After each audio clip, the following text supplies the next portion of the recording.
করি যেন আমাকে আসসালামু আলাইকুম। আজকে আমাদের আলোচনার টপিক হচ্ছে যারা বিদেশে থাকে, প্রবাসে থাকে যেভাবে বলি না কেন, তারা কি বেশি জীবন উপভোগ করছে? নাকি যারা আমরা বাংলাদেশে আছি তারা বেশি জীবন উপভোগ করছে? তো অনেক ক্ষেত্রে দেখা যায় আমাদের পরিবার অথবা আত্মীয়স্বজন এই ভাইবটা দেয় যে সে বিদেশে আছে, সে খুব ভালোই আছে। কিন্তু মজার ব্যাপার হচ্ছে যে আমি গবেষণা করলাম যে একটা মানুষের জীবন উপভোগ করতে হলে কয়টা উপাদান লাগে। আমার হিসাবে ৪ টা উপাদান লাগে। একটা হচ্ছে টাকা-পয়সা, আরেকটা হচ্ছে আপনার পরিবার, ৩ নাম্বার হচ্ছে আপনার বন্ধু-বান্ধব, ৪ নাম্বার হচ্ছে আপনার যেই সমাজ অথবা কালচারে আপনি বড় হয়েছেন সেগুলা লাগে। তো এখন যারা প্রবাসে চলে এসেছে তারা কিন্তু ৩ টা জিনিস স্যাক্রিফাইস করে। একটা হচ্ছে তার পরিবারকে স্যাক্রিফাইস করে, সে তার বন্ধু-বান্ধবকে স্যাক্রিফাইস করে, ৩ নাম্বার সে তার কালচারটাকেও স্যাক্রিফাইস করে।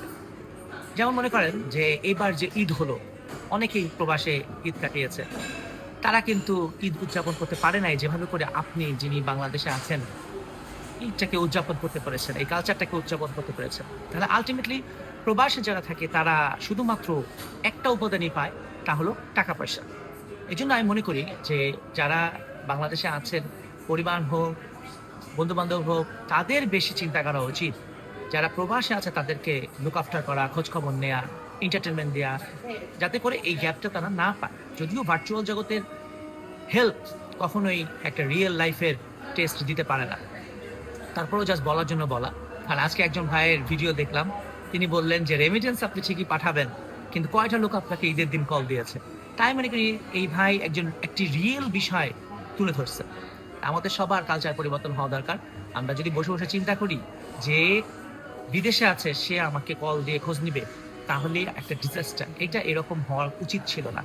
উচিত এটাই হবে যে যারা বাংলাদেশে ৪ টা উপাদানের মধ্যেই আছি, ৪ টা বিষয়ের মধ্যেই আছি, তারা খোঁজ খবর নিব যে প্রবাসে চলে গেছে তার। সবাইকে ধন্যবাদ। আমরা পরিবর্তনের জন্য হেল্প করি সবাইকে। তাইলেই আমরা সবাই একসাথে ভালো থাকতে পারবো। আসসালামু আলাইকুম।